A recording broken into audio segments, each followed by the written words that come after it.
ABCD!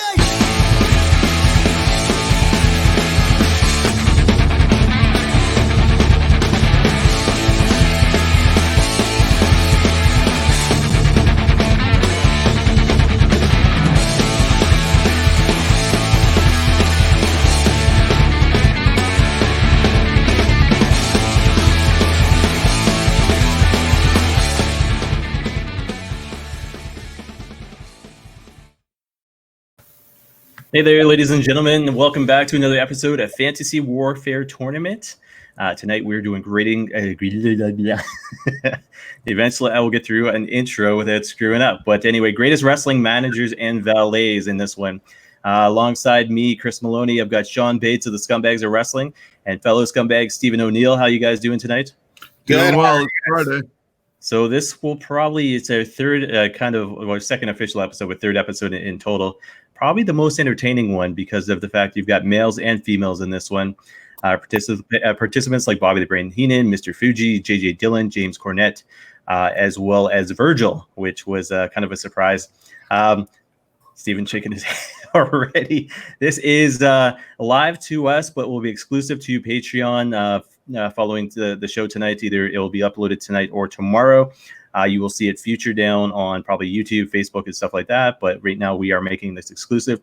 Managers was a vote, I do believe, on the Scumbags. We added valets as well because Sean's theory was what's a manager, what's a valet? And then the other part of it was how do you get 16 females as far as managers, valets, as a female perspective going on. So, Sean, why don't you explain the theory, the rules behind this, as well as give some notable mentions because nobody would have predicted Virgil was going to make the top 16. He was the call-in, the vote-in, so to speak. I had 5 votes. Sean had 5 votes. Stephen had 5 votes, and fucking all likelihoods, Virgil is the 16th guy. So, Sean, you want to explain how we got to this and the rules and what we're going to be doing here tonight? Yeah, so as you just said, we each had 5 picks each. Some of mine I threw in there as dark horses. I knew some of the top guys that everybody thinks of were going to be picked by yourself and Steven. And so we got a good mix between the 15. And then we threw out number 16 on the Scumbags Wrestling Facebook page for voting. And as you said, Virgil ended up winning. Other notable mentions that unfortunately did not make the cut was Woman, which I thought was going to make it in there for sure. Slick, the Grand Wizard, Gary Hart, Harvey Whippleman, Missy Hyatt, and Oliver Humperdinck. Now, when we decided to take the 16 names that we had thrown in there, some of them needed a little bit more tweaking to figure out how we were going to judge them. In case in point, you have somebody like I threw in there, Alexander York. We know her also as Terry Reynolds and Melina. But were we going to go her whole career or pick one character? And we decided to pick one character and see how well that one stands up. In this case, we chose Alexander York. So that's how we came about it. We even talked about Paulie Dangerously. Was it going to be Paulie Dangerously or Paul Heyman? Was it going to be Percy Prinkle or Paul Bearer? And so when you see the 16 names who are officially going to be considered, we chose it on their character, not their career. All right, Stephen, you want to just add anything to that before I show the bracket officially?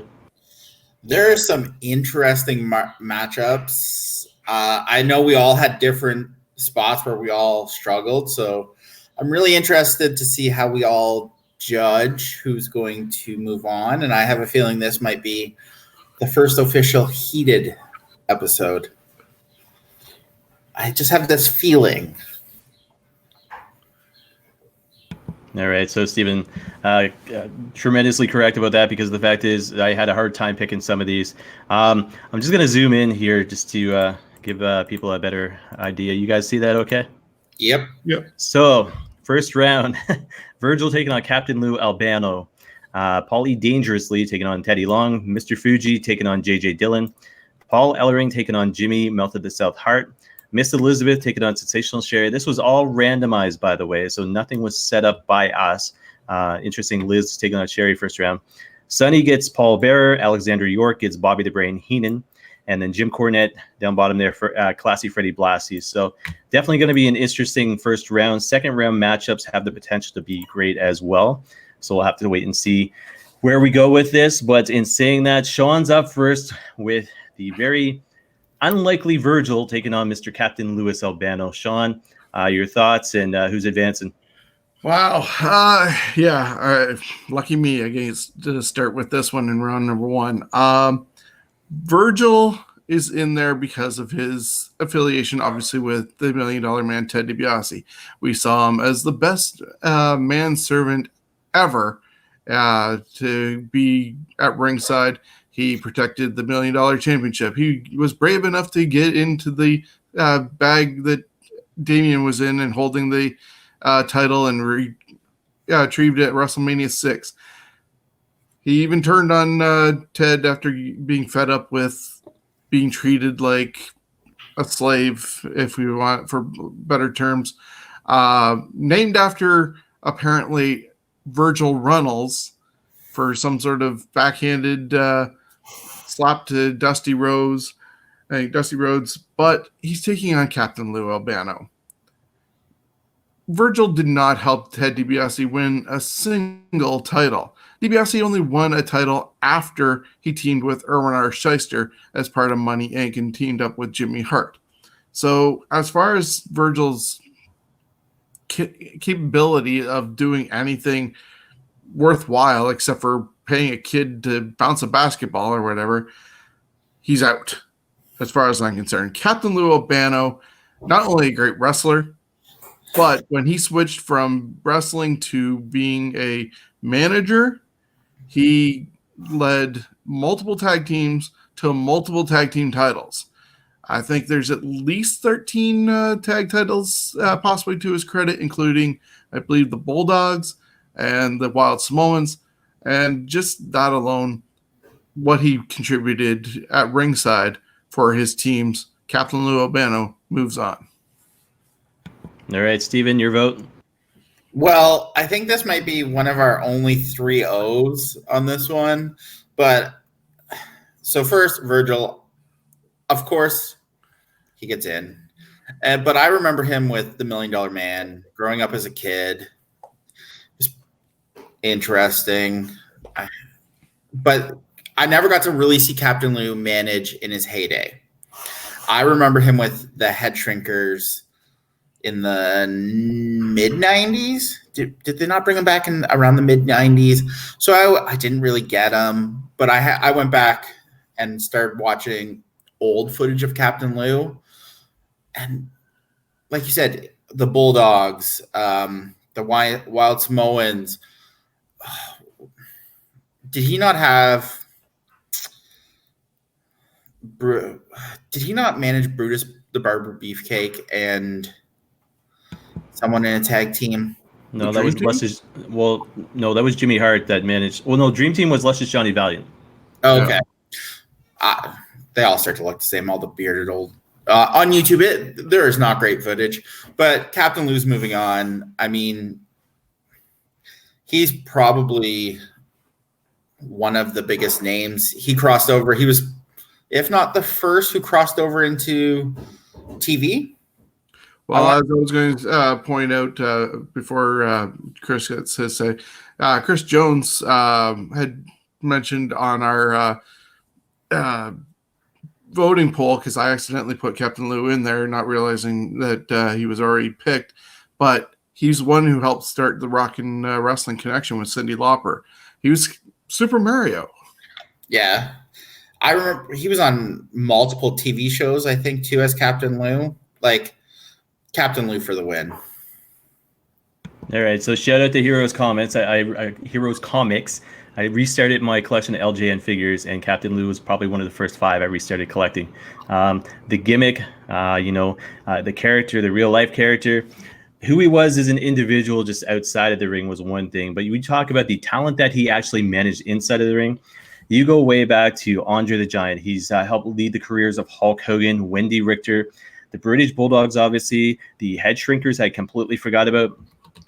You go back to his, before I was born, He had help in the wrestlers such as Don Morocco, Greg the Hammer Valentine, Pedro Morales, Bob Backlund, the Wild Samoans. This I didn't know until just a couple moments ago. January 1971, Albano was the manager when Ivan Koloff ended San Martino's 7-year reign as champion. I mean, if that doesn't say enough right there, how the hell does Virgil even stack up to that one event in 1971? So to me, growing up as a kid, Albano was the good guy manager, so to speak, that I looked forward to seeing when he was in the ring. The bad guy manager we will get to later on, but to me, it was Albano and this other guy further down the road. But you can't knock a guy who had that much tag team championship gold in his career as a manager, all the way from the 70s into the 90s with the Head Shrinkers. That's that 25 plus year career just as a manager. So 3-0, Captain Lou wins. So that was an easy one. And according to Pro Wrestling Illustrated, he got Manager of the Year in 1974, 81, and 86.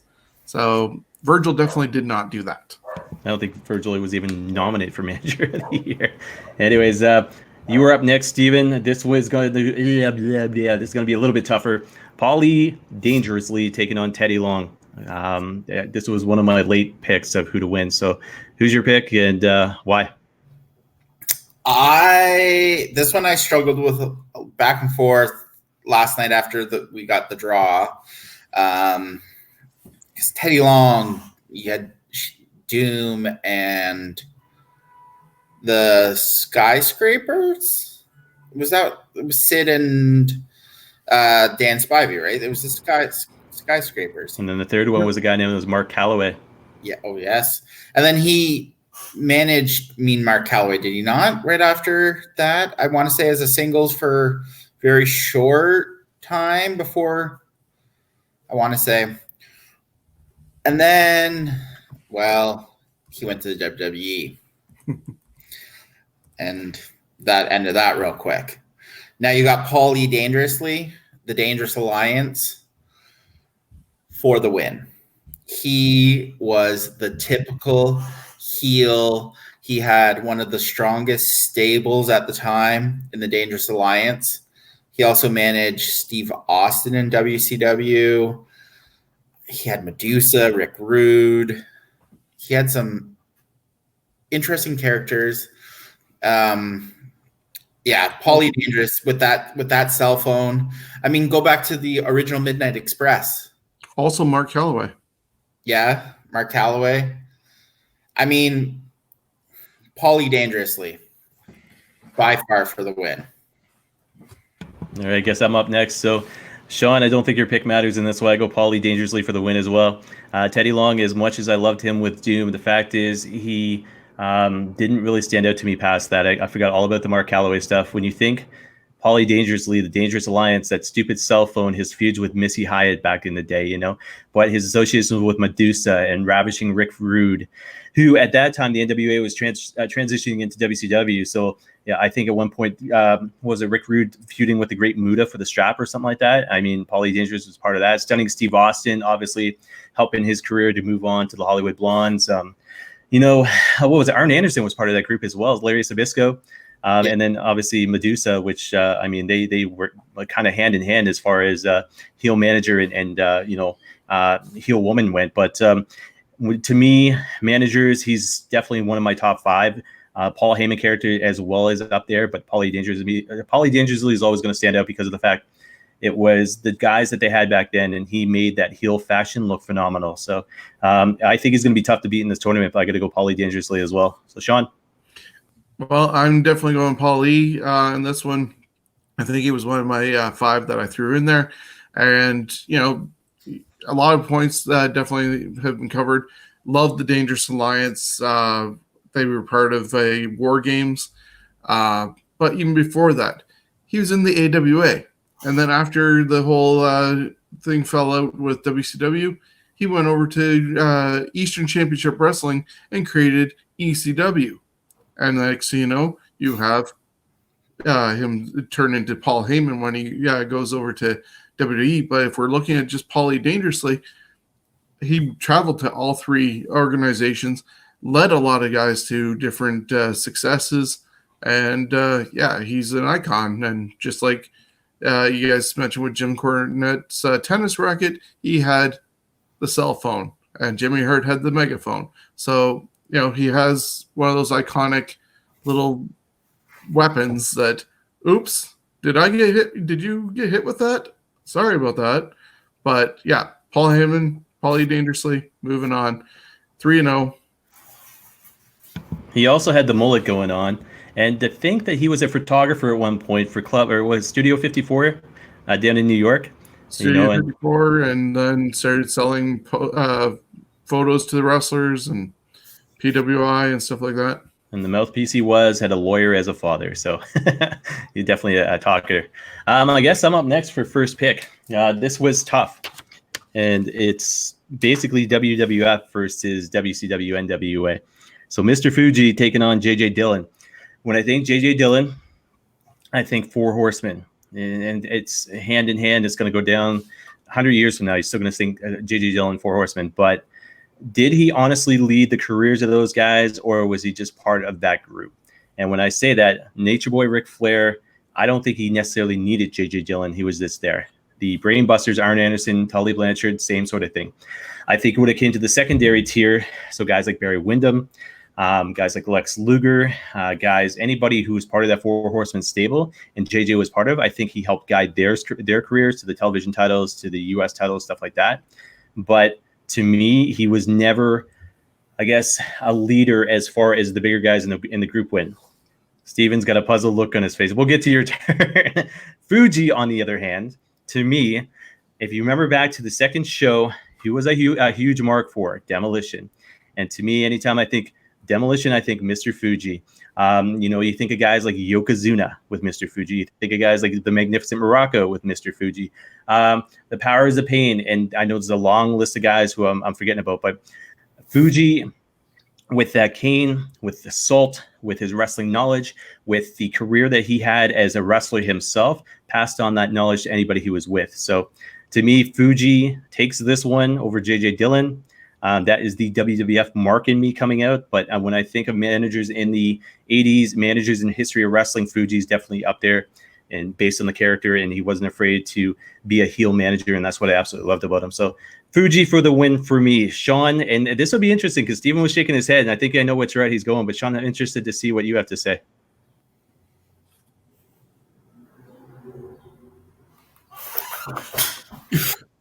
For those possibly listening, I put up the symbol of excellence, the Four Horsemen. I got one symbol of excellence I can show you right No, that's the Texas State Bird. Okay, so we'll have to do the WWF Championship sometime. All right, go ahead. But yeah, he's the manager of the Four Horsemen. Regardless of anything else he did or did not do, like, he was smart enough also to go into the back office and work at WWE. Nobody realized he was working there after he left the NWA and WCW. But he led the Four Horsemen to a lot of success. Fuji, what do you got for him? Love the guy. He helped Demolition get their first titles, but he turned on them, and Demolition were even more successful without him. When they got him back, they were on their downward slide, going about to break up and become Repo Man and Kona Crush.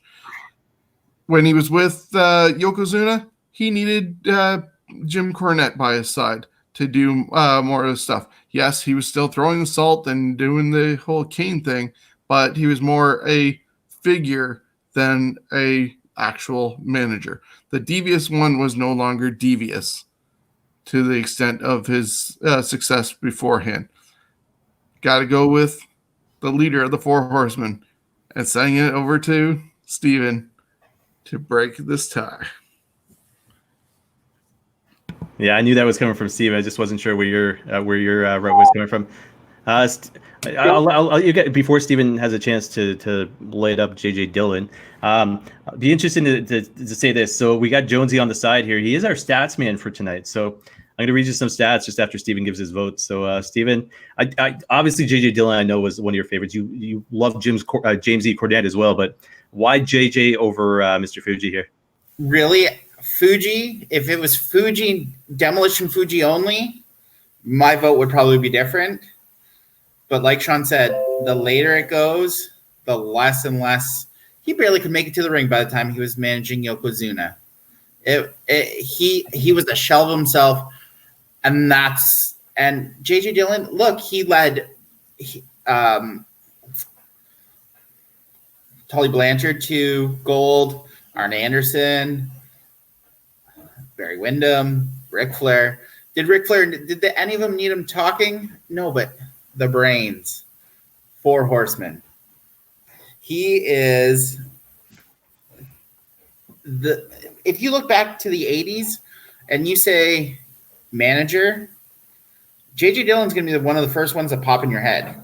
He is one of the most iconic managers that I can think of. Fuji, love him with Demolition. After that, it was downhill really quick. All right, very good. And this is why we have odd numbers on this show. Otherwise, it'd be Fuji Mania right now. And in saying that, I'm going to say Banzai, and that'll be the only time you hear that. So, some stats from Fuji Vice, yes. Stats from Mr. Jones here. First was Jones needed to restart his computer. So, thank you for restarting your computer there, Jones. Thumbs up. But he goes, Teddy Long started as an errand boy for Tommy Rich and Abdullah. Another stat, JJ Dillon, PWI, Manager of the Year 3 times. Fuji, tag belts 5 times. And fun Fuji fact. That's actually fun to say. Fun Fuji fact. When he retired, he worked as an usher at a local theater. So, yeah. There you have it on Mr. Fuji and JJ Dillon and Teddy Long. Thanks for the stats there, Jones. All right, no thumbs up that time. Sean, you've got one tough one coming up next round in the first round here. I'm sorry, next match in the first round. So, Precious Paul Ellering, who we just saw basically a couple nights ago on TV, against the one and only Mouth of the South, Jimmy Hart. Where are we going to go with this? Well, I'm going to break the suspense early and go with the Mouth of the South, Jimmy Hart. He managed the greatest Intercontinental Champion of all time. He ended up getting Money Inc. to the tag team titles. He had tag team titles with the Nasty Boys, the Hart Foundation, even though he turned on them. Didn't get the Rougeos to tag team gold, but he got the Natural Disasters there. As I said, Nasty Boys, Money Inc. There's so many titles he helped get people to, and he was a huge distraction. And then he finally got elevated up to being Hogan's manager, and he has not left Hogan's side ever since, going to WCW with him. I think he went to also TNA with him. He's still to this day with the side of Hulk Hogan. He had Brutus, the effing Barber Beefcake. You have to be a Conrad Thompson, Bruce Pritchard listener to know about the Brutus, the effing Barber Beefcake reference. But Jimmy Hart has had so much success. Paul Ellering, yes, manager of one of the greatest tag teams of all time. Cannot take that away from him until we give him a dummy named Rocco and show up at SummerSlam 92 on the front of a motorcycle while Hawk is stoned out of his mind, stumbling around the ring. Who else did Paul Ellering have? I don't know. Don't think he had anyone else. Do they manage? He did great with the LOD when they were in a good place. But Jimmy Hart, I think, has better credentials to move forward in this tournament over Paul Ellering. All right, Steven, as I do some search on Brutus the effing Barber Beefcake, who's your pick in this one? Well, you did miss a team, Sean, that Paul Ellering managed, the AOP. But Jimmy Hart, if you look at Jimmy Hart, he goes all the way back to Memphis, managing guys against Jerry Lawler. It's Jimmy Hart. Like Sean said, there's the Hart Foundation.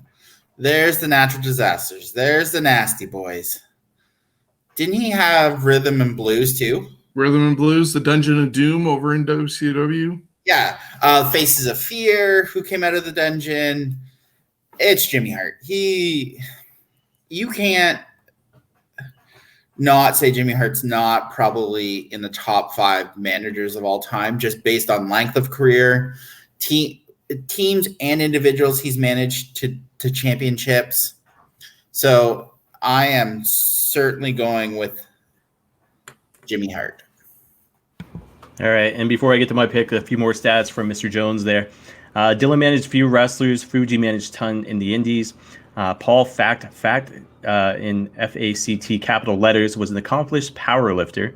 Set a world record deadlift of 745 pounds. That's insane. He's not the biggest guy in the world.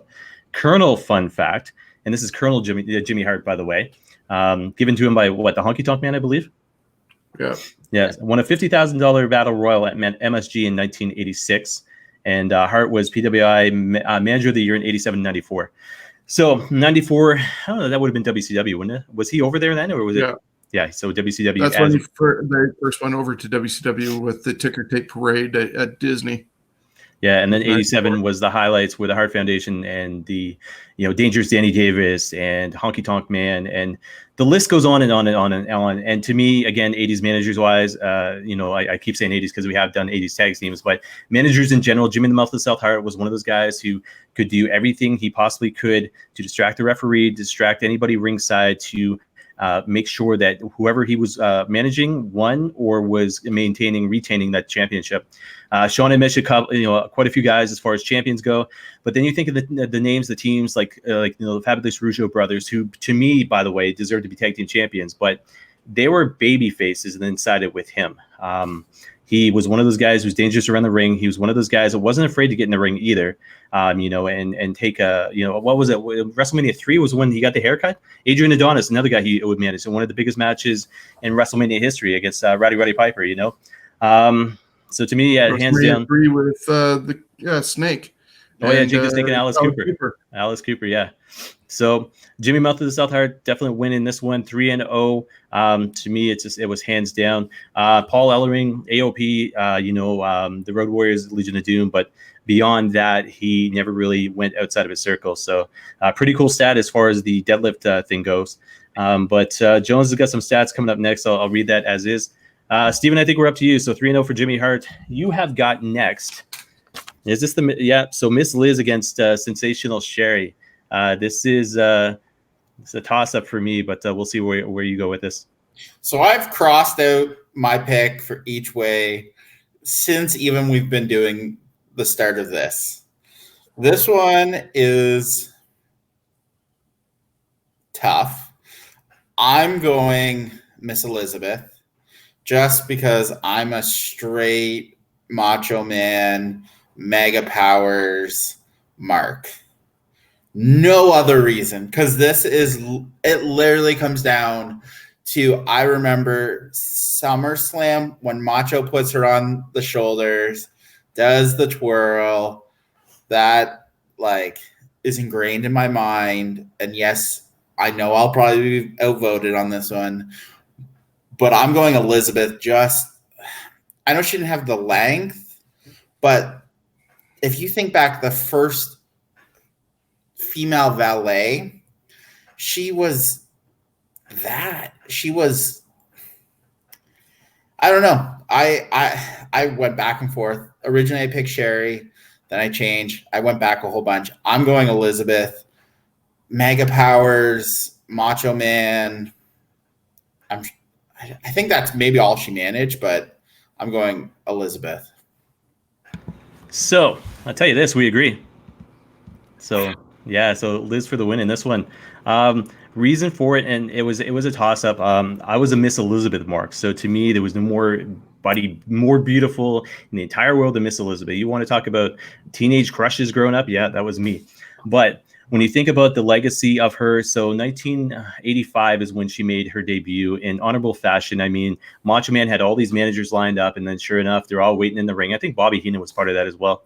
Fuji, I know, definitely was. And then next thing you know, he brings out Liz. So 85. The reason for why I picked her over Sensational Sherry was this, because of the fact of the longevity aspect, because of the fact she went out of, wrestling for a bit, came back, managed Hogan and Savage again, got involved with Lex Luger, Eric Bischoff, the NWO, Savage NWO.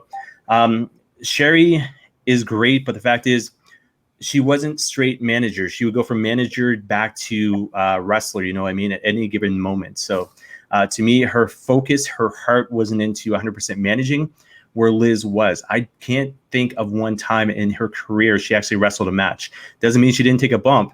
Saturday night's main event where all of a sudden she got tossed out in the Hogan Savage breakup, that was huge. But I can't remember a time she actually was in a wrestling match. So to me, hardcore, 100% true manager. Again, the bias is definitely in there, but the fact is, and the end of things, the fact is her legacy with Macho Man, Hogan, Lex Luger, the NWO, the whole Bischoff stuff in WCW. And the fact is she was the, woman that was, she was a queen. She was a princess. So that is my vote. Sean, interesting to see where you're going. I'm trying to figure out what Jones is doing down below. He's making some faces and waiting probably for his stats to be read. Hold on. Can I give you 4 stats before you give your pick? Sure. Not like, oh. You know what? Make your pick, and then I'll do the stats, because Jones actually made a personal comment. Huge down for Miss Elizabeth. Like right at the bat, when we first discussed whether it should be valets and managers, and you were trying to figure out who was a valet, who was a manager, this was my reason for having it both, because a lot of people consider her just a valet, but she was a manager. She helped Randy Savage get to 2 world titles in WWE. She got the Mega Powers, the 2 biggest guys in WWE, to be on the same page for at least a little while before the whole jealousy got in the way and stuff like that. It's unfortunate how her life tragically ended, but if you look at Sherry, yeah, she did some really good work in the AWA with Playboy Buddy Rose and Doug Summers, going against Midnight Rockers. We discussed that, I think, in the other episode involving the Rockers. But, when you look at her managing in WWE officially, she was with Randy. What did she really do with that? Like, she was a lot of interference, but didn't get him to any predominance other than getting the crown. Switched over to Ted DiBiase. He didn't need her. Switched to Shawn Michaels. Yeah, she helped him become bigger when he was first getting out to be a heel, but they quickly ditched her, and he was able to skyrocket even further. So what did she do other than just interfere, right? Elizabeth had more of the smarts and was distracting, I'd say, as Jonesy's going crazy. But she then went over to WCW and turned on Randy and Hogan and all that. Even though they were divorced, she still worked with Randy as his manager, and then turned on him. Like, she was able to go to both organizations and be successful, I think. So I got to go with Elizabeth, even if you guys hadn't picked her. All right, I'm going to say this as well. So people forget that she was involved in that trio with regards to Ric Flair with, what was it, Deborah? And then Woman. She was part of that. Without her, Savage would still be laying in the ring with a guitar shot over top of him. It was her who went to go get Hulk Hogan. That was the whole creation of the Mega Powers. So Jones, here we go. Finally. So he's got some stats and some comments. First stat, Miss Elizabeth Slammy, 1987 Woman of the Year. Sherry, WWF Women's Champion for 18 months. Not saying that Sherry wasn't a great wrestler, because you're right, Jones. When you get down to your further comment, you say you guys are killing me. Sherry would bitch slap you all. Definitely a great, worker in the ring. Manager, definitely Liz. Jones also furthers up to say Miss Elizabeth did little in wrestling except look good. Sherry was it all. And then followed by last comment by him, Liz didn't help Macho win belts. She just stood there. So thanks, Jones. I'll make sure that he waves at me. But it'll be Watch interesting. WrestleMania 4. She was instrumental in some of that. Yeah, Jones right there. WrestleMania 4 matches, okay? And again, she went to go get Hulk Hogan. So there we go. Anyways, I guess I'm up next. I want to get Jones in on here. So here's if we can get something. Hey, Jones, you're listening. Next topic, I will give the floor to you, okay? As in what we're going to talk about next. if there's only 4 of us, I will step aside, simply produce, because I want to see how you guys do this and see what you have to say. Because I want to see Jones go nuts on the show, not just backstage behind the scenes. So, Jones, if you can think of a topic, and like I said, if we can't get a 5th, I will step back. I will produce and listen in as you're doing right now, and provide my own stats and my own feedback for Mr. Jones. But anyways, next episode, maybe we'll leave it to Jones to pick a topic. Before I run on too much, Sonny versus Paul Bearer. I guess I'm next. Easy, hands down, Paul Bearer for me. The legacy that he had with The Undertaker, Kane, Mick Foley as a Mankind, to me is undeniable to have him be defeated by Sonny. And we're talking WWF Sonny. We're not talking, well, I mean, she really didn't do anything more after that, but Sonny was the big thing. The Body Donnas, the LOD 2000. I mean, to me, they never stood out. She brought them to the Tag Team Championships. But it was back in the time where WWF wasn't very promising. People were looking at another show in WCW, and then hence, the Monday Night Wars take off, and Sonny's down at ECW at that point. Smoking Guns, I think she was part of as well. I'm trying to think. Was there? Oh, you know what? What was his name? Farouk. Is that who it was? She was part of the Farouk thing, wasn't she? And the Godwins. And that was John. What's that? And the Godwins. Oh, yeah, and the Godwins. So to me, nothing stands out. Paul Bearer, the legacy of The Undertaker, to me, it's a little bit different than Paul Ellering and the Road Warriors. To me, without Paul Bearer, there would be no Undertaker as we see him. And you got the Kane and the Mankind and the Vader and everything else that was mixed up with that. And to me, it's Paul Bearer all the way, 100%. So agree, disagree? Who's your pick and why, Sean? I have to disagree with you on this one because as much as I do love Paul Bearer, he was one of my picks for this. However, he was the second guy to take over Undertaker after Brother Love had to decide between being Brother Love and the manager or working behind the scenes and hanging around Vince's pool and coming up with plots for the next year. So Paul Bearer instantly got brought in. He has a wonderful backstory. They kept it going. It was awesome. He fell flat when he got away from Undertaker. You look at the Executioner, Mankind. I'm sorry, Mick Foley did not need him, and it was kind of flat. Then he's with Undertaker again, blackmailing him, and finally gets Kane in there. Hey, great. Thanks for being a sperm donor and bringing in Kane, because that was another great product there. But they got rid of him at that time. He got complacent health-wise. He was out in, and I don't see how he really led anybody significant in that realm other than Undertaker getting his world title. I think Kane had the one-day world title because of the First Blood match that went awry at King of the Ring 98. The same night that Undertaker threw Foley off the top of the cage. But you look at Sunny. She started off being Tamara Murphy doing backstage stuff. They brought in Candido, made the Body Donnas. We listed all the tag teams that she was with. Had she stayed longer and done a little bit more time, she's essentially the female version of Captain Lou, leading all these tag teams to titles. The Smoking Guns got the belts. I know it's Friday night, but what the hell are you smoking over there? Yeah, I want to know what you're smoking because it's not a gun right now. I don't think. Nope. Smoking Guns, Godwins, Body Donnas, all got the tag team titles with her. If she kept on going, who knows what could have gone on. But she got let go, or she was just used as eye candy for a while before they finally let her go. But she had a lot more potential.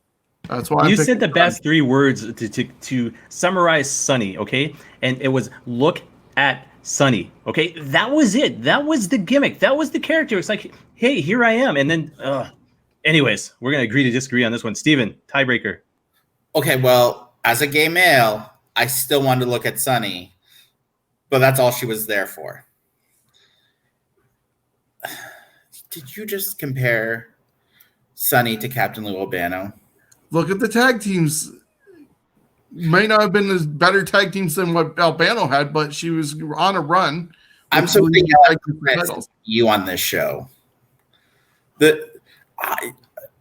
What are you talking about? Sunny? Really? Paul Bearer for the win, because if Paul Bearer only had the Undertaker, he'd still beat her. Even with Kane, he beats her. Take out the Executioner, because that was, I'm not really sure what. But, oh yeah, because some of what Sunny did was so amazing in the WWE. Ooh.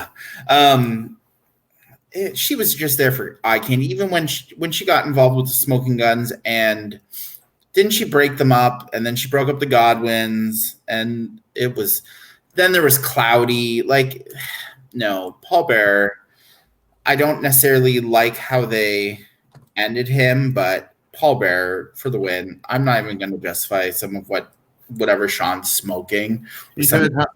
Paul Bearer had how many deaths? Got thrown off the high freezer or whatever. Got frozen.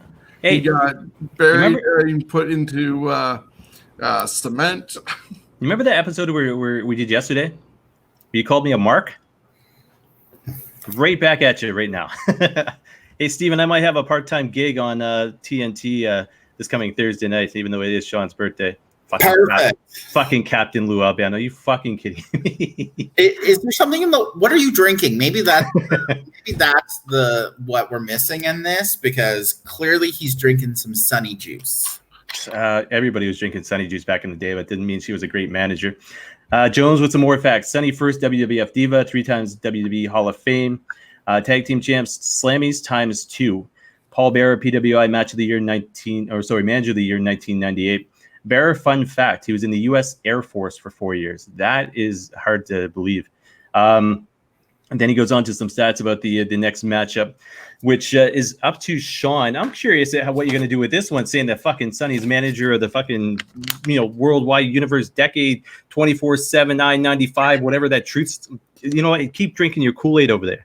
Hey, Alexander York and Bobby the Brain just put up the fact that Bearer only got manager of the year once, and how many things did Sunny get? Let's get real. It was teenage boys wanting to see her on screen more. And now nobody wants to see her on screen. So I've said it to Steve. I'm going to say it to you. Let it go, Sean. Anyway, next matchup, Alexander York, your pick, taking on the one and only Weasel, Bobby the Brain Heenan. Well, I did want to throw in a dark horse, and this is the dark horse in there. Alexander York. She had the York Foundation, turned a lot of notoriously babyface guys into heels.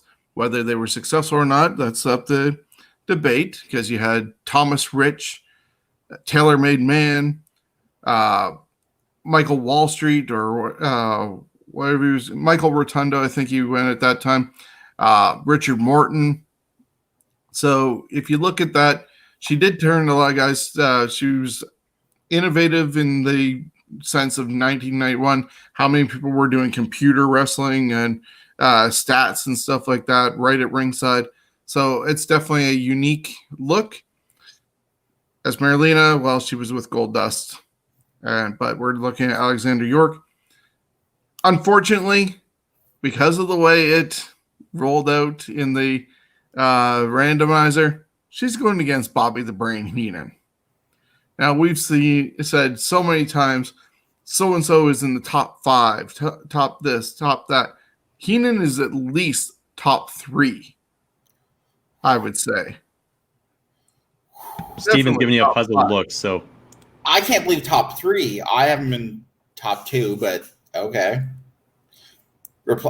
I would love. You gotta understand that Sunny's number 1. Captain Lou's Captain Lou's like number 95. Or it was Captain Lou number 2. No. You talked about Alexander York and that computer back in the 90s.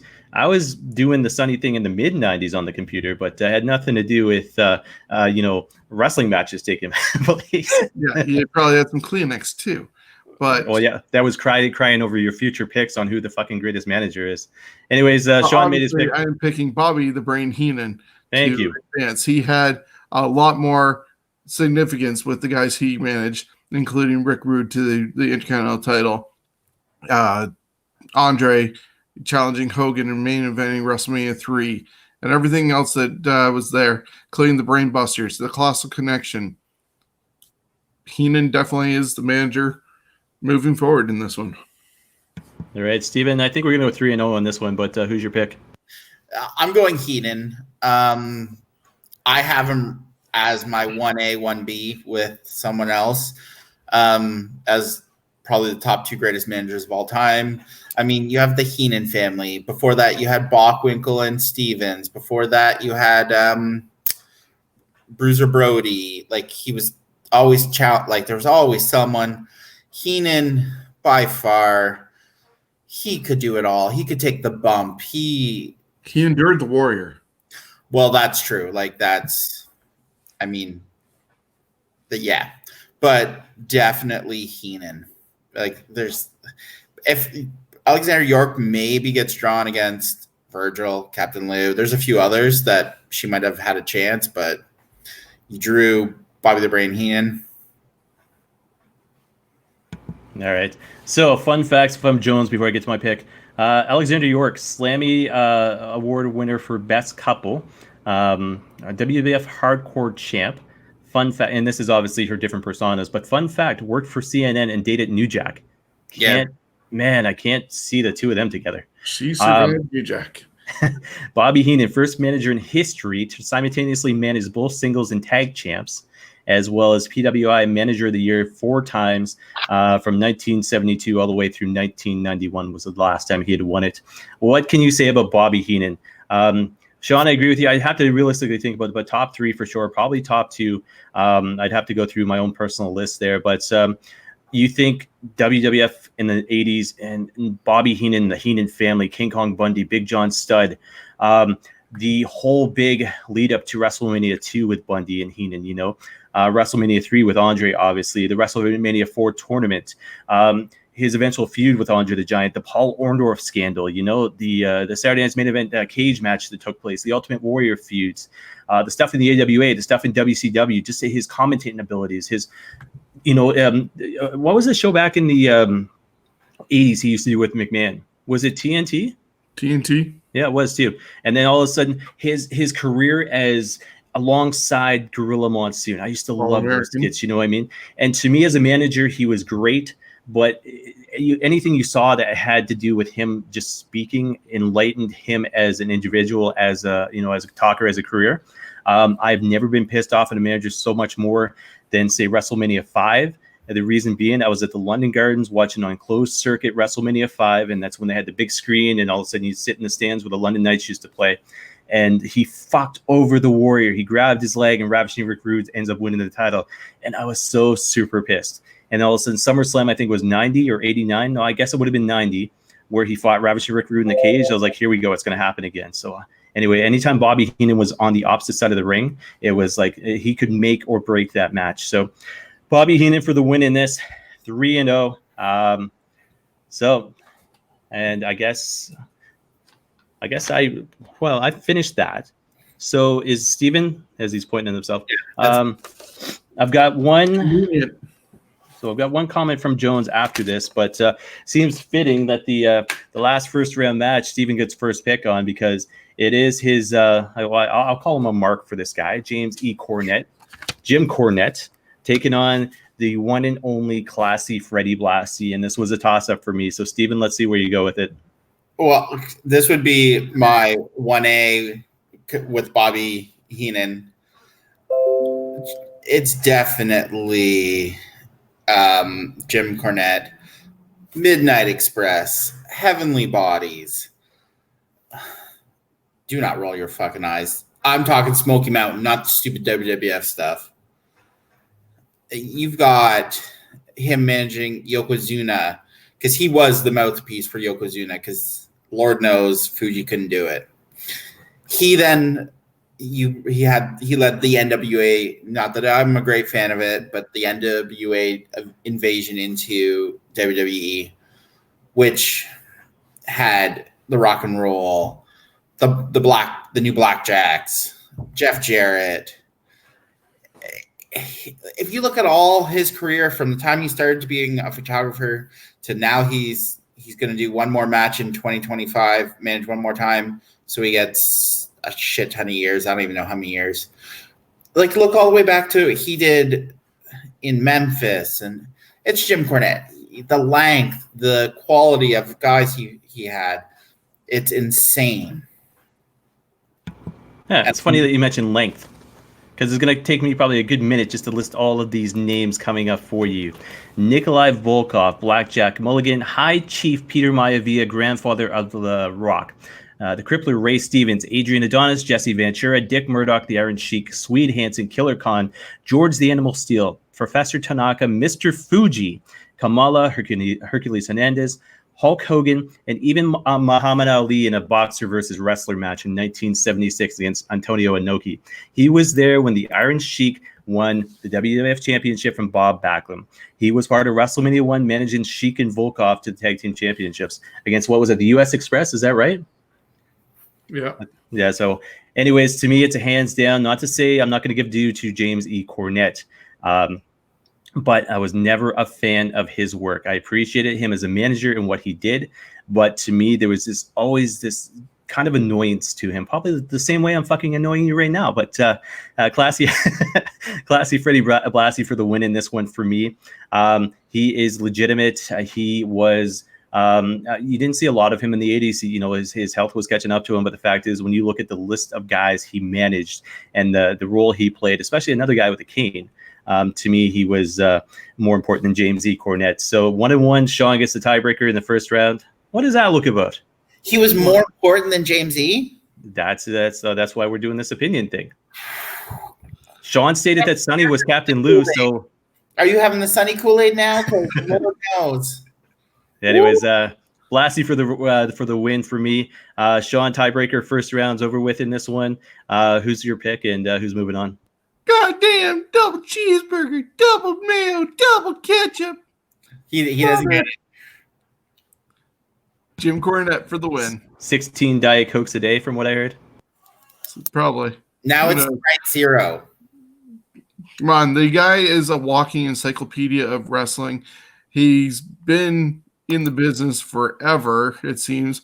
The whole mama's boy, polyester wearing, tennis racket swinging, manager of multiple champions, the owner of Smoky Mountain Wrestling, multiple podcasts, very opinionated, unfortunately, to the extent they got him fired from NWA Power, but still, the guy has, like I said, top 3 capability, just like Bobby Heenan. So Jim Cornette moving on, and it's going to make it for a very tough matchup in the finals of the next round. So your top 3 managers: Bobby Heenan, Jim Cornette, and Sonny? No. I would love to know who the third one is. You keep... We'll get it at the end of this show. Jones with 2 more stats before I bring up the second round here. So actually, hold on. He's got 3 stats. Cornette, lead NWA invasion in WWF in 1998. That's right. He was, I think Dan Severn was part of that as well. And I'm a huge UFC fan. So suspended for slapping a wrestler for no selling the boogeyman. And that was Santino Marella. Right in front of his daughter, Bianca. Was that backstage, or was that... No, right in the arena. Oh, Jesus. And then Slammy Award winner ×2. A few stats on Blassie. Lifetime Slammy. Fun fact, TV on the Dick Van Dyke Show featuring a new dance called The Twizzle. And Blassie was one of the first 3 managers in the WWWF, so the Worldwide Wrestling Federation. So kind of cool. You guys' thoughts on the first round, just while I bring up the new chart here? Yeah, the only one that didn't make it for me in the first round was Sonny over Paul Bearer, but for me, everybody that I picked on my list moved on. Yeah, everyone that I picked moved on. I mean, I was back and forth with Liz and Sherry, but I mean, this second round is going to be... Woo! There's at least 2 that I can think of that I haven't marked who I'm going with, because I don't know. All right, so Steven's up next for pick. So I'm just going to do a rundown of the second round here. Once that's done, I'll get Steven to do his vote and maybe go a little bit long-winded just so I can get my votes in there. But second round, we got Captain Lou Albano, otherwise known as Sonny, taking on Paul E. Dangerously. We got J.J. Dillon taking on Jimmy Mouth of the South Heart. Miss Elizabeth taking on Paul Bearer. And what I think is going to be the hardest, toughest one for both of the other guys is Bobby Heenan versus Jim Cornette. So we'll have to wait and see where that goes. But we do start here. Captain Lou Albano, Paul E. Dangerously. Steven, who's your pick and why? I'm going Paul E. Straight up just the Dangerous Alliance. And honestly, it's who I'm most familiar with. Paul E, to me, with that cell phone, was ahead of his time. Managing who he managed and elevating everyone that he managed. I mean, I'm going Paul E. I just think, like, the original Midnight Express, you would have never thought could have been something. That was something. He took Stunning Steve Austin to the next level. Even though Arn Anderson and Larry Zbyszko didn't need him, he elevated them. So I'm going Paul E for the win. All right, so we got Steven's pick. I just quickly put down my picks. So we are now 1-1 because I'm going Captain Lou for the win, simply because of the fact he was the manager of managers. When it comes right down to it, the fact is Paulie Dangerously didn't have the experience that Captain Lou had, and I think to me that's all it comes down to. Dangerous Alliance, Paul E. Dangerously, there would be no Dangerous Alliance without him. Some of those guys wouldn't have got their second, third pushes. Steve Austin would never have the career that he had, the loyalty that Paul E. showed to him when Steve Austin was without a contract, heading to ECW. But the fact is, you had experience in that group, Arn Anderson, Larry Zbyszko, Medusa. But the fact is, you didn't have the experience from Paul E. at that time to be the manager of managers. To me, Captain Lou Albano did from the 70s all the way through to the 90s. He was the manager of tag teams, and for everything he did outside of the ring as well, I got to go Captain Lou in this one. Sean, curious about your pick here. So Captain Lou, Paul E. Dangerously, who's going to win? Well, I'm looking over here to the chat part, and it looks like Jonesy would have been picking Captain Lou. He's saying this is why we need odd numbers, because this would be a tie, but not now, because Paulie Dangerously is moving on to the semifinals. As Steven said, everything that he has accredited to him, but we're not even counting the stuff they did in the AWA and in ECW, right? As I said before, he spent a lot longer than just his short time in WCW, NWA with that whole flip over that they were doing after the Turner purchase from JCP. But yeah, Paulie Dangerously, part of my top 3 managers of all time, moving on to the semifinals. So I tell you that what do you do for Sonny then? Because I'm really confused. You can't have 4 people in the top 3 because you have Sonny. I never said Sonny was in my top 3. Certainly sounded like it. Yeah, I second that. I just want to, hopefully if you listen to the show, you are a wrestling fan because you are paying to listen to his bullshit about wrestling. But anyways, when Sean says JCP, for all you youngins out there, he doesn't mean JC Penney, Jim Crockett Promotions. So just keep that in mind. Do some research. But yeah, so I get voted on that one. Jones would have been on my side, and hence the fact that Sean was saying that's why you need that tiebreaker in there. So Captain Lou does not move on. Paulie Dangerously moves on to the second round, facing, to me anyways, my vote, Jimmy the Mouth of the South Heart. Reason for it, and again, I'm probably going to get voted on this one, but you got the J.J. Dillon marks on the other side of this, and me going for Jimmy the Mouth of the South Heart. But I'll reiterate what I said beforehand. And the fact is, there wasn't a time that Jimmy Hart couldn't sit there and defend his guys to make them look like bigger stars or try to do whatever he had to do to keep those championships. To me, he was like almost like a brother as far as managers went, as far as Bobby the Brain Heenan went, because there wasn't a damn thing he wouldn't do to try to keep his titles and to keep the legacy of the Hart Foundation, intact. So I got to go Jimmy the Mouth of South Heart in this one. And again, like I said before, JJ Dillon to me was almost like a sidekick to the Four Horsemen, not necessarily leading Four Horsemen unless it was U.S. title or TV title. So that is my pick right there. Sean, you're up. Well, Jimmy Hart is going to move on to the semifinals. Much like you said with JJ Dillon, we talked about the accolades he has with being with the Four Horsemen. But when you look at the full career of Jimmy Hart, all the way from Memphis, that was brought up by Steven in round 1, through WCW, TNA, and still hanging on and doing a lot of stuff, not just with Hogan, but doing a lot of stuff with WWE behind the scenes when needed. All around guy, Jimmy Hart moves on.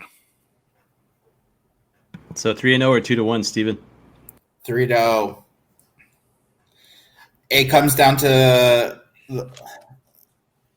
Jimmy Hart's legacy. Don't get me wrong, I'm a huge JJ Dillon fan, but if I had to put JJ Dillon's career against Jimmy Hart, I'm taking Jimmy Hart.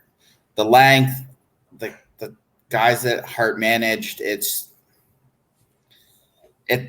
tough to beat. So I'm going Jimmy Hart for the win.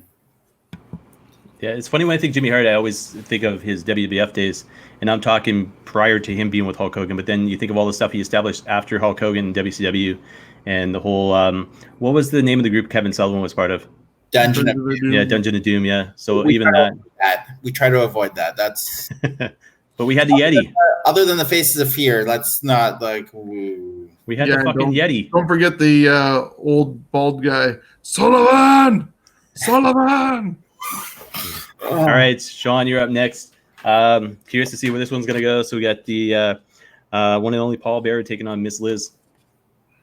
I'm going to go with Miss Elizabeth over Paul Bearer. What? As much as I love Paul with Undertaker, Paul with Kane, Miss Elizabeth, as you mentioned right at the start when you brought up your pick of Elizabeth over Sherry, that was my reason for getting into wrestling. Not necessarily Elizabeth, but she was part of the package of Macho Man Randy Savage. Flipping through the channels on a Saturday morning, September of '96, and doing that whole brown box thing. Boom, boom, boom. Oh, go the other, flip the thing, go this way. Hearing at 11 a.m. Superstars of Wrestling and Savage coming down with the ring bell, breaking Steamboat's neck, fell in love with wrestling and Randy Savage. Elizabeth right there by his side the whole way. And thankfully, because of that whole package, I was able to start watching wrestling, not sneaking it at home because my parents started liking Miss Elizabeth and Randy Savage together. So Elizabeth all the way, and just a shame how she tragically ended. Ridiculous how that happened, but she'll still be one of my top 3. Steven's looking like he's judging a chess game right now. Because I'm just trying to figure out the drugs Sean's on right now. Nostalgia, man. Don't get me wrong, I love Miss Elizabeth, but you put Miss Elizabeth against Paul Bearer, I'm going Paul Bearer. The Undertaker does not become The Undertaker without Paul Bearer. Kane does not get over without Paul Bearer. Mankind does not get over without Paul Bearer. You think Mankind gets over without Paul Bearer? And I think that was a hiccup in Mankind's career. No, that sets him into the first, no. I'm going Paul Bearer. Don't get me wrong. I love Liz, Miss Elizabeth, but Paul Bearer, if you take Paul Bearer away from The Undertaker and Undertaker stays with Brother Love, he's not as big as he becomes. If you hear the name The Undertaker, you automatically think Paul Bearer. They are synonymous together. I am going Paul Bearer. It's funny. You can say the words that you just did, and I can just take those names out and put the names of Randy Macho Man Savage in the same sentence as Miss Elizabeth, and you can't have one without the other. Savage would not have been such an established star without Liz. WrestleMania 3, WrestleMania 4, WrestleMania 6, WrestleMania 7. I can go on and on and on. The WCW days, her character transition when she all of a sudden finally became a heel, being around women, and then Eric Bischoff, the NWO. But the fact is, without Savage, there would be no Liz, and without Liz, there would be no Savage as we know them. The match made in heaven, the whole marriage deal, she put up with that. She had the courage to go through with being a manager to her ex-husband, you know what I mean, and still be part of it, be professional. Paul Bearer, on the other hand, if he hadn't had a career as Percy Pringle, might have picked Paul Bearer because it's a one and done. That's who he was. That's, inside, outside the package, whatever the case may be. But we saw different variations of Paul Bearer. It wasn't always Paul Bearer with The Undertaker. It was Paul Bearer with Kane. It was Paul Bearer with Mankind. And the thing is, yes, he helped get Mankind over, but the fact is there was Cactus Jack, there was Dude Love, and Paul Bearer was no part of that at all. So Liz, definitely for the win in this one. I hate to see who she's going to face next round because I think she's done. But I think the importance factor is this. And when you mention Liz, you have to mention Hulk Hogan and all of that went along as far as the whole Mega Powers thing goes. And Sean, I got a question for you of the first 10, and I'll let you think about this one. But knowing that you're such a mark of Randy Macho Man Savage and the whole incident with Ricky the Dragon Steamboat and the ring bell, first question is going to be this, and I don't want the answer now, but this is going to be the first question on the list on Thursday is, did Hulk Hogan, aligning himself with the Macho Man and the Mega Powers, tarnish the legacy and the reputation of the Macho Man? So there you go. Question number 1. And the floor is now mine, I believe. Is that right, or is it Steven's? I'm literally gonna have to flip a coin on this one, so it doesn't make a difference. No, hold on. No, it's Sean's go. Stevens. No, Sean's go. I picked Liz, right? Well, no, I just picked Liz. Hold on. Too much Liz Savage talk. All right, so I was the end of that one, which means Sean was starting, so it is Steven's pick. Yeah, my apologies, guys. So Steven gets to end the round again. So Bobby the Brain Heenan, James E, Mr. 16 Diet Cokes, or what'd you call it, Sprite Zeros nowadays? So it'll be interesting. This is probably the best match of the tournament so far. Double cheeseburger. Can we move them both on? Because this is honestly, to me, the best two managers ever. And I would call them my 1 and 1A pick.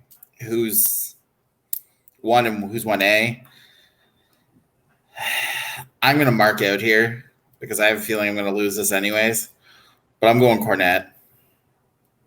If I had to rank them 1 and 1A, I'm going Cornette over Heenan. I know Cornette will say that Heenan's the better manager. But these two, I mean, are two greatest managers of all times. I'm going Cornette, but flip a coin, and that's really what it comes down to for me because I love them both, but Cornette just a little. So now tell me I'm crazy because I know I can see it in your face, Chris. No, I just easy pick for me. Bobby the Brain Heenan advances. That's so. Like I said, first round, James E. Cornette just did not do anything for me. Doesn't mean I didn't appreciate him as a manager, but as far as getting over with me, so to speak, as a wrestling fan, forget about it. So 1 and 1, Sean, who moves on to basically battle Miss Elizabeth in the semifinals. I'm having the same difficulty that Steven had. I said a bunch of times, these are 2 of my top 3 guys that are in here.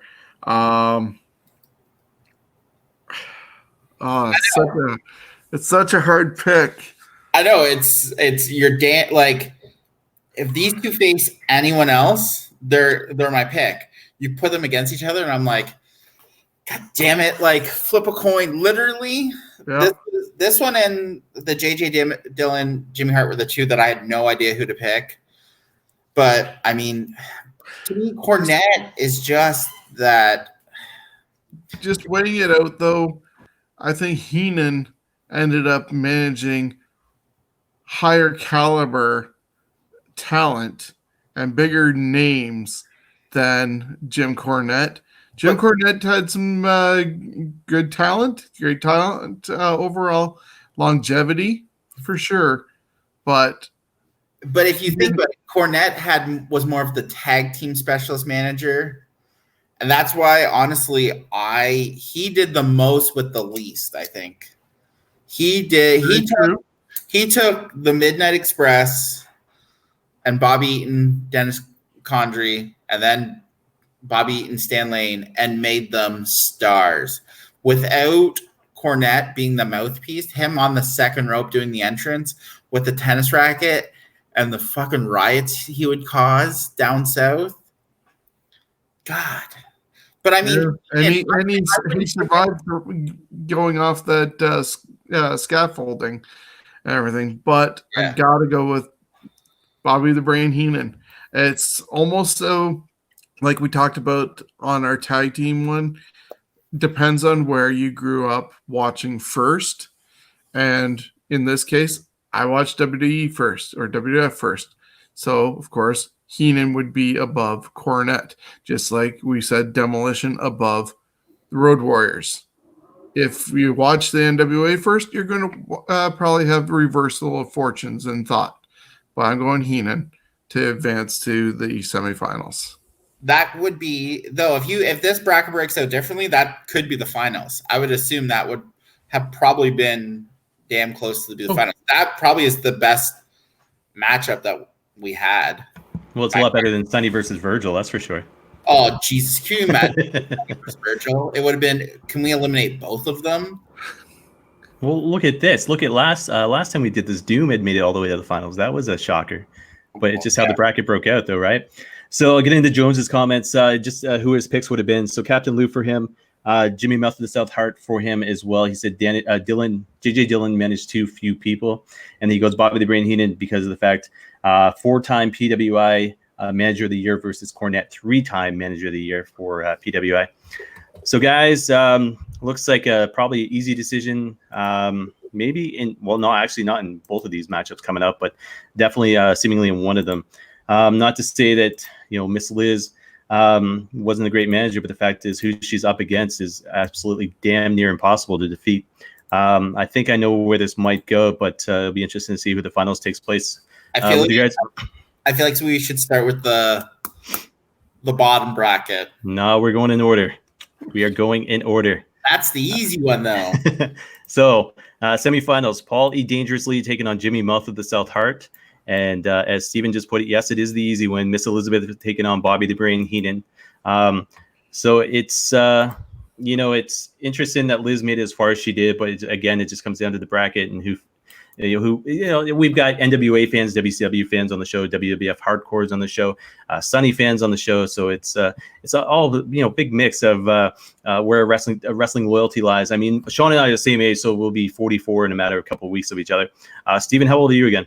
36, turning 37 in September. So you're up there. So you're, it's a little bit off, but not too far. I grew up on WWF, but I've fallen in love with NWA. Yeah, it's interesting to hear you talk about like back in the days of Dennis Condrey and what was it, Randy Rhoads? Is that right? No, well, that was the original Midnight, but that was pre Jim Cornette. That was pre Jim Cornette. Okay. So the original Midnight that Cornette had was Condrey and Bobby Eaton. All right. So do you guys have your final picks? Yeah. I think so, yeah. Well, one was really easy. I may have already marked them into the finals. All right, so I got my final two. So here goes because I'm up first. So Jimmy Mouth of the South Heart taking on Paul E. Dangerously. And again, you heard my comments last round with you guys who I thought should have won. I think it was Paul E. against, was it Captain Lou? I think was the last round. So again, this time over, to me anyways, I think Jimmy Hart had more of a stable than Captain Lou had. Captain Lou managed champions, but Jimmy Hart had that stable. So to me, going against Paul E. Dangerously, the fact is, again, you get a guy who had a stable. But when you think of the names that were part of Jimmy Hart's Hart Foundation, all the way from like the early 80s, all the way up to the rhythm and blues days, you know. Then you take into account the WCW phase and everything else that went along with it. Paul E. Dangerously was only part of, say, and let's put it this way, maybe the better part of 6 years from the AWA to WCW. I mean, when did he take over ECW? It was like 94, 95-ish, around then. So Eastern Championship Wrestling. So we're talking about less than 10 years that Paulie Dangerously was around as a manager for the Dangerous Alliance. He had his AWA stuff, but it was more kind of backstage work and everything else. Then you got Jimmy Mouth of South Hart, who existed way back, you know, in that whole big Randy Savage, who's going to be his manager all the way up to the very end, pretty much a WCW, I think. I mean, I think he was there for the final days of it almost. I don't think he was part of the WWF again until WCW folded. So we're talking like a good span of 20 plus years managing a lot of champions. Sean, you'll get your say because you look like you're itching to say something. But anyways, I think I'm going to get a vote on this one. But, you know, I'm going to say Jimmy Mouth of the South Hart advances to the finals in this. I'll be curious to see if you guys go against or go for. But Sean, you're up first. I think I know where Steven's going, but I guess we'll have to wait and see. See, this honestly is a bit of a hard one because of what our parameters were right from the start. And you pointed it out as you're making your pick. Paulie Dangerously had just that short little window. If you look at Paul Heyman in full, yes, a little bit huge, longer career, including his WWE run and stuff like that. But as much as I did say Paul is in my top 3 of all time, Paulie Dangerously versus Jimmy the Mouth of South Hart, Jimmy Hart has to move on.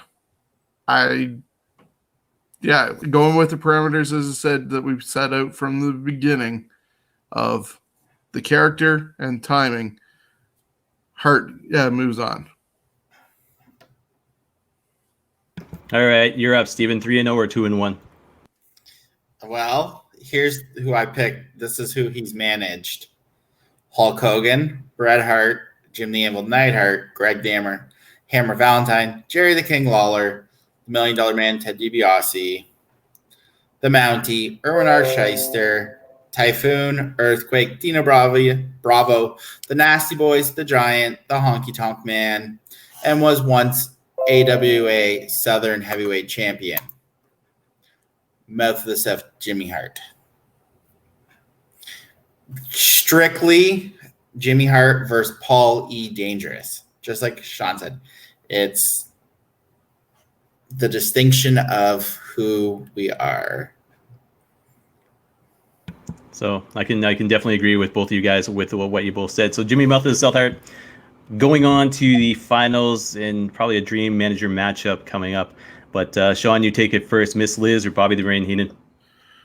I said I was a mark for Miss Elizabeth right from the start, seeing her. But given the longevity between Heenan and Elizabeth, she took time off and, you know, did the whole heel thing over in WCW. But Bobby was always consistent, had a bigger stable overall, and probably even more success. So Bobby Brain Heenan is moving on to go against Jimmy Hart, in my opinion. Steven, agree, disagree? Is this even really a question that we're going to have? How do you even compare fucking Bobby the Brain Heenan to Miss Elizabeth? Don't get me wrong, I love Miss Elizabeth, but this isn't even close. This isn't even a discussion, this matchup. So I'm guessing Miss Liz is not going on? No. All right. The cool thing, what I figured out about this brackethq.com is you could actually keep track of scores as well. So I can see where we all picked. But this is, I don't know if it's the first time, but definitely looks like it's a 3-0 finals for both semifinal matches going into the finals. So what can you say? It's Bobby the Brain Heenan versus Miss Liz. And as much as I love Liz, it's Bobby the Brain Heenan.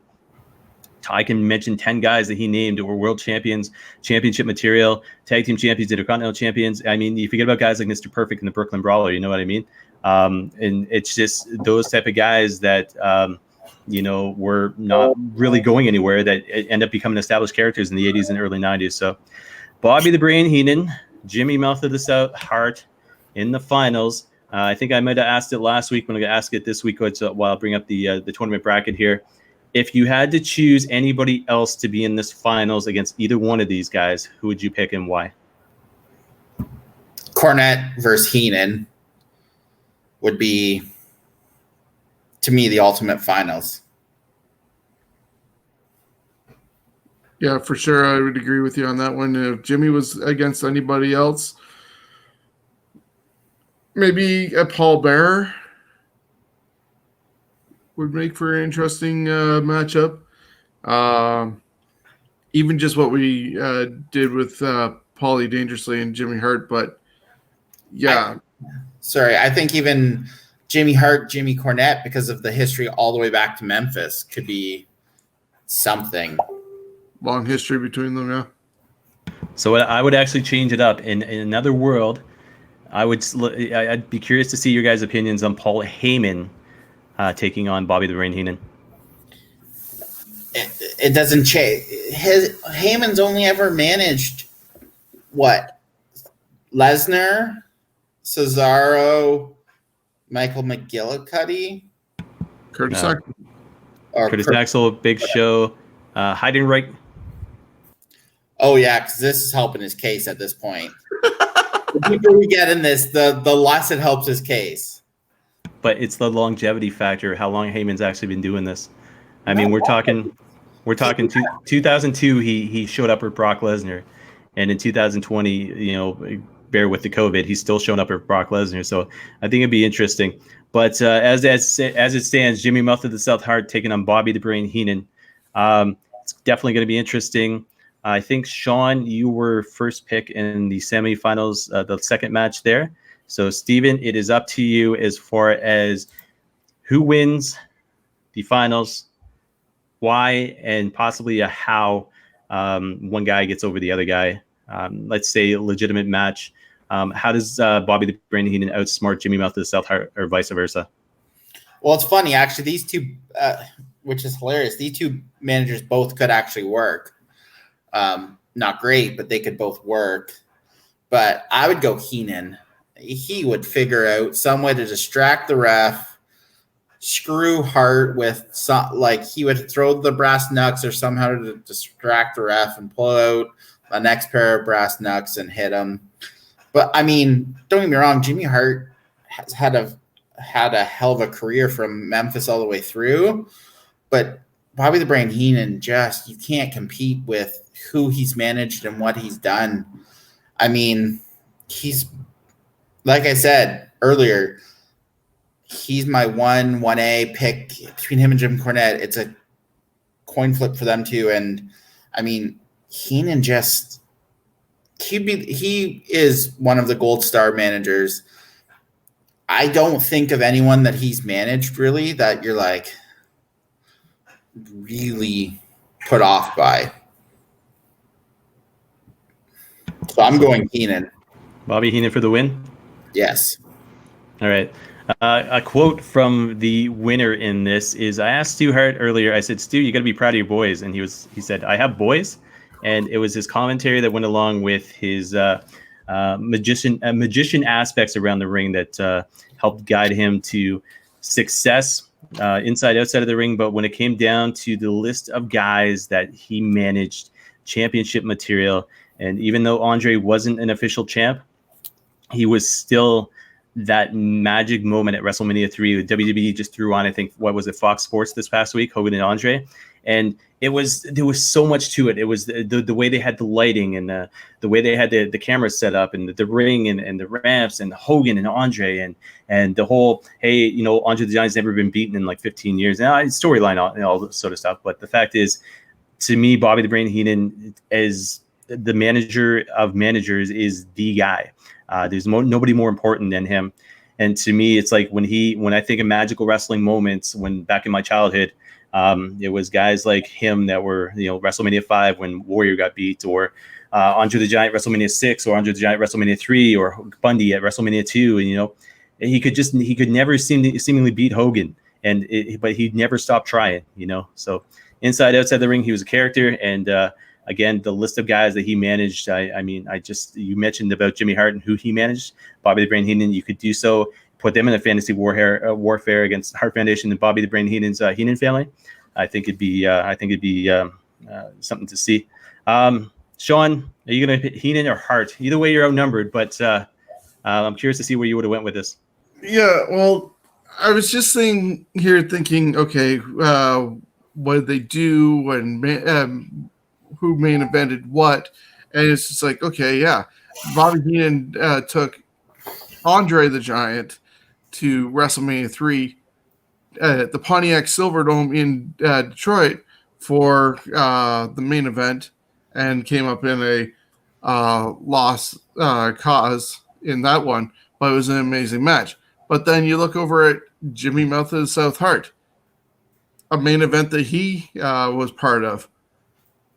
Hulk Hogan versus the Giant in Detroit at Joe Louis Arena and Cobalt Hall, where Giant went over.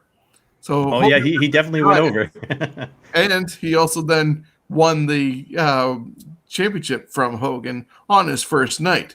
So kind of interesting parallels in a way for the two.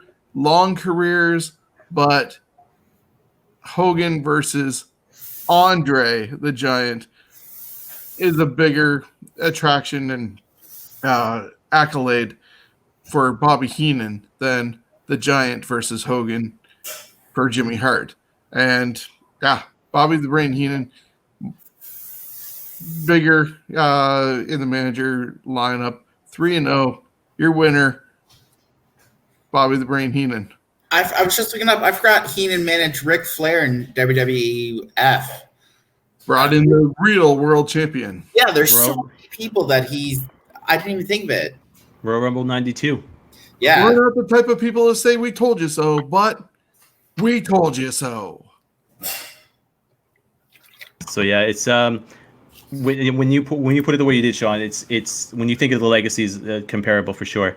But when you think of the main event matches, you can't really think of anything with regards to Jimmy Hart being part of a main event. There was Hogan versus Honky Tonk matches and this and that.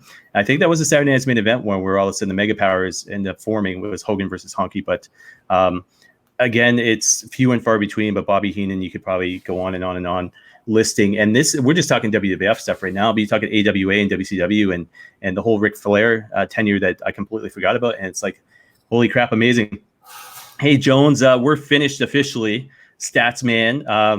Are you able to come on camera just to share your thoughts? And I want to find out who you would have picked. So I'm going to bring you on. Stats man, what's going on? Who won? Oh, come on. You throw me stats the whole entire time. Hold on. He's got one more. This is what he ends with as far as the stats go. Hart fun fact. Not as fun to say as Fuji fun fact, by the way. Hart won a Battle Royal MSG prize, $50,000, 1986. Heenan fun fact. July 25th, 1975, angry fan fired a gun at Heenan. Heenan was unharmed, but 5 people sitting ringside were injured, 1 critically. That is a heel manager right there. So, Jones, what do you think of the names that we had in the tournament? Virgil getting beat out first round. Sean's love for Sonny, and as well as the eventual winner in Bobby Heenan. Yeah, I mean, for me, I like girls, but they didn't do nothing for me in wrestling. And Sonny, personally, I thought she was boring. I didn't like her at all. Captain Lou, personally, was my pick to win it all. I think he's done the most in wrestling out of all these guys listed here. You look at the whole. Where's my stuff? There it is. You look at the fact that all the tag belts that he's won with different teams, the transition he made from a wrestler to that is just incredible. I mean, he's freaking Captain Lou. If it wasn't for him, the whole rock and roll thing would never have happened. He was on a plane and met Cyndi Lauper, and then they convinced him, her and the manager, to do this whole rock and roll wrestling thing. And boom, if that didn't happen, so as far as I'm concerned, Lou just squishes everyone. Well, we know where that went because that was the only guy on side for Captain Lou. Yeah, I was not happy about that at all. So as far as my my comment went earlier, if we can't find a fifth, are you in for doing next week's show? Yeah, yep. I like to do lots of research. This was all the stuff on all these guys. I have lots of ammo for trivia. So we've got a great quote from Bobby Heenan down below there. It says, "I'm a legend in this sport. If you don't believe me, ask me." So that right there just sums up the personality of Bobby the Brain Heenan. Rest in peace, obviously, Brain. And to me too, beyond his wrestling managerial capabilities, it was the fact is he was an in-ring performer. When you go back and look at that steel cage match versus Hulk Hogan, you finally got a hold of him in WrestleMania 2, or the stuff he did against the Ultimate Warrior in the Weasel costume and all this sort of stuff. It was fun to see as a wrestling fan, so it was great. But Jones, do you have any thoughts on topics for next time? Not at the moment, but I'm sure I can come up with one. All right. Guys, it's been fun once again. Like I said, we are exclusive on Patreon, patreon.com/TNT. TN Throwdown CA. I've got to fix that address because I keep screwing it up. But again, for the next little while, any money that we do make off of Patreon will be donated to Cody Diener and basically given to anybody that he wants to, charity of his choice. It's been fun. It's been interesting as far as the Fantasy Warfare tournament goes. We did TNT Throwdown. I'm still screwing it up. We did Thursday Night Throwdown last night, but it's fun to do this as well because it's like kind of the cuffs are off, no serious topics to talk about, this and that. So, Steven, I feel like the calm before the storm is still happening.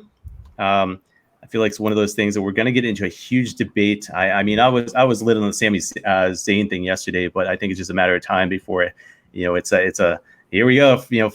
Gloves are off. Oh, I expected it. I thought it'd be a lot worse, but then he brought up Sonny, and we both were like, "What is this kid on? Like, he's got drugs." Sean threw it off, but we got to be nice to him because it is 6 days before his 44th. So, again, I'm letting these shows be taken over. So, Sean, TNT Thursday Night Throwdown episode 19 is going to take place next Thursday. It'll be Sean's picks on what we talk about. We will do an exclusive interview with the one and only Sean Bates. First question has been arrived on this show, and that's the Macho Man Hogan, chemistry between the two, forming the Mega Powers, whether or not that tarnished Macho Man's legacy.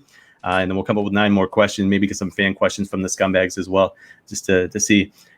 Sean has promised a Hawaiian shirt and alcoholic beverage on next week's show. Steven says he's going to be drinking a Caesar. I will have probably a beer in hand, depending on the work schedule. Jones, you what are you doing next Thursday? You want to be part of the show? Yeah, I'll be here next Thursday. So it's going to be the Sean's highlight reel. It'll be the roast of Sean in some sort of aspect because he is he has decided to be on the show for his birthday. So we gotta do something up. No cake or candles, obviously, but we'll share some bevies, Jericho style, a little bit of the bubbly. Anyway, so it's been good. Jones, come up with a topic for next week's show because, like I said, if we can't get a fifth, then you are not in charge, but you'll be part of the panel. I'm gonna sit that one out and just kind of host and go from there. Steven, any thoughts on what you want to see happen on the show as far as topics go? I think that we had talked about greatest commentators would be interesting. I was trying to find the ones that we had talked about. I think there's a few good ideas we had. We've done a couple polls, so I can pull some of those back into a new poll to put up. I think we had stuff like finishing moves, commentators. There was a couple other ones out there as well. Jobbers. Best jobber. Jobbers is up there. We could do worst gimmick. Worst gimmicks, best commentators. I'm on board for best commentators because, again, Bobby the Brain Heenan would fall into that category as well. All right, guys, it's been fun. Until next time, and we'll probably, I mean, we kind of do this around our schedules and this and that, but Friday seems to be working out for us. It was great to have Jones doing the stats for us because it provides some highlights, some commentary from Jones. But like I said, I want to get him on the show just to see how it plays out. Steven, as always, you were good this episode, which I know. But you didn't get me. You didn't get me riled up. You didn't. So I saw a bad host right here. was the one that like blew my mind out of this episode. Which well, Sean took the cake with the fucking Sunny comment, so it kind of it derailed from there. Yeah, really, like it had us both shook. Which fucking Sean hijacking the show, I swear to God. But anyways, You guys just won't let it go. And you people that voted for Miss Elizabeth past Sherry, you're on crack. Okay, you're just on crack. All right, say good night, guys. night. Yeah. All right, see you guys.